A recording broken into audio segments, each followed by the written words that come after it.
Hello, this video will cover how to add an apparel product to your store. To do so, you'll first go under Product Administration and click on Manage Products. In order to add an item, I'll simply click on Add New Product. Here, I'll put in a name which is required. I'm going to call this a long sleeve fleece.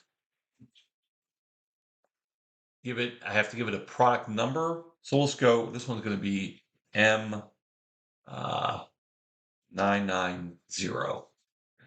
And we'll put a W on there because it's going to be a women's product. Suppliers not needed, but I'll go ahead and choose Sanmar in this case. Vendor, that is something different that can be covered in another video.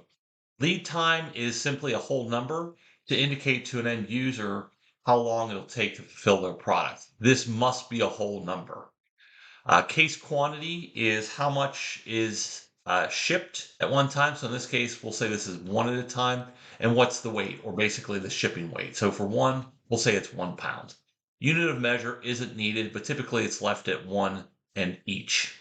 You have an option for case and box as well. But because this is an apparel item, we're going to do it as 1. I can make the product active, set it to as a featured product on the home page, and also set it as a new product if I want.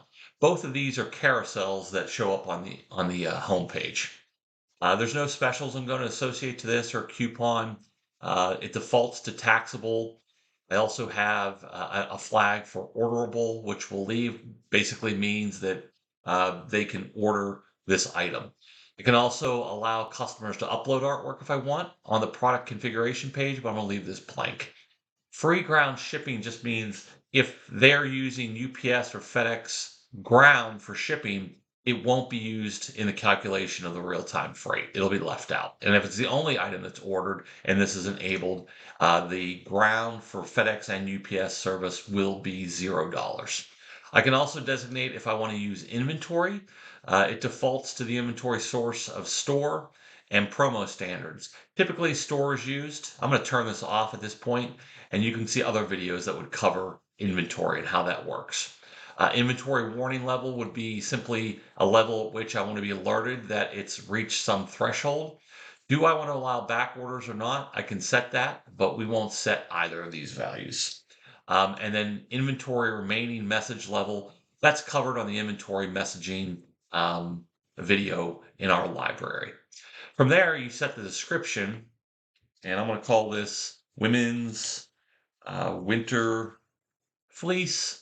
But you can be obviously a lot more creative, copy and paste this text from a supplier's website, and then format it as you see fit. So I'm going to make this bold in this case, but you can use this text editor features tool set to determine what this looks like.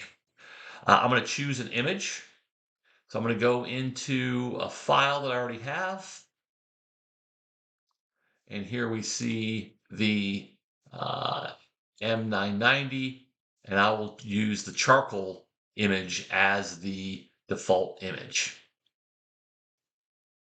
And then I would hit update image for that image to take.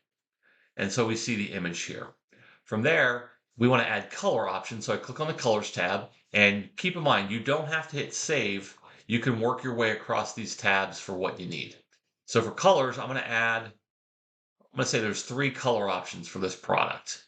We want to use the use image because I'm going to upload images to each of these. So in this case, we've got, let's see here. There's not a charcoal. There's charcoal right there. I would hit this, associate charcoal, and then I can hit update. And then that image will appear here as well.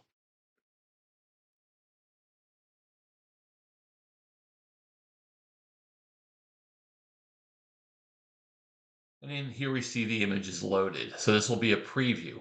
Now you also need to make sure that you have one default color. And so here it's being asked to do that, and then we've done so. So this is now set as charcoal as the default. Next we'll do, let's say, let's see what the other colors are that are available. We've got navy. I can set navy. And then hit update, and then navy appears. And let's see what the next color is. We've got a pink that we'll add, and see if I have pink in this list. I don't, so I can actually add a standard color. We'll name it pink, and then it'll appear once I hit save in the dropdown. So here, if I type pink now, I see that as an option. And then I'll choose the file. And then once I have that, I hit update, and then pink becomes the color option. So now I have 3 color options for this product. The next tab I have to do is pricing. So here we see that I have options for number of columns.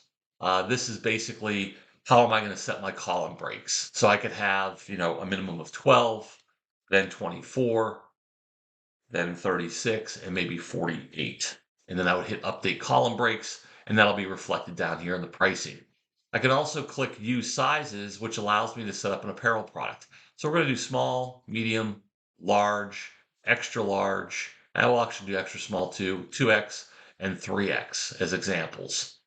Actually, I'm going to choose these options here because I like how it shows 2X instead of the multiple X's. So we now have extra small through 3X. And if you need to add more sizes, you can click on the add new size or go to the manage sizes area here. But if I'm doing this in line with the product setup, I might choose add new size. Once I've checked these, I then hit update size. And then in my price group below, these become available. So the group name, I'm going to start with an extra small through extra large. And I will check those boxes because all of these will have the same price. You'll notice too that all 3 colors are associated to this price. So it means all products will have the same price for charcoal, navy, and pink. So I'm going to set a price.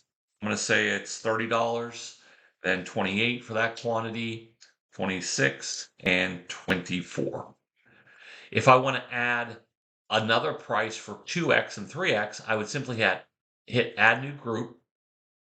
And from here, I can create another group. So I'm going to call this the 2X and the 3XL prize. This is just a label that will appear on the storefront product page. And then I'll associate 2X and 3X to this price group. And then again, the sizes. So I'm going to say these are $2 more.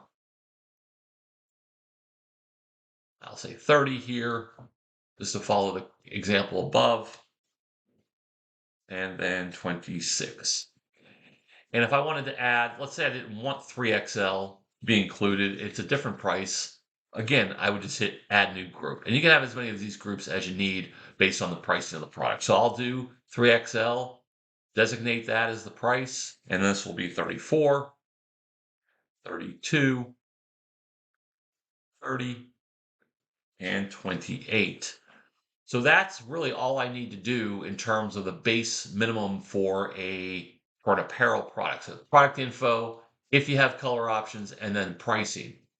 Ultimately, though, once I'm done, I hit save and return. This will take me to the listing. I can look at the product that I just created, either by searching for that number or doing last updated. And here we see this long sleeve fleece that I just created. I then want to associate it to a category. I can either do that with this option and hit add removed catalog, or I can go into the product and associate it here. Keep in mind, a product must be associated to a category for it to appear. So I click add. I then choose apparel, select this option for step 2. And then when I hit add selected products, we'll see it's associated to apparel. And then I can hit return. We see that has been associated, and then I hit save and return. From there, we can go into the site and we can look at that new product. Here it is. And we see the sizes that are available that I set up. Here are the colors. And you'll notice that as I choose the color, it changes. And then here's the price grid. So these are the labels we put on each of the price group names. And then there's your respective pricing. Here are your details related to case quantity, the item ID, case weight, lead time, and unit of measure.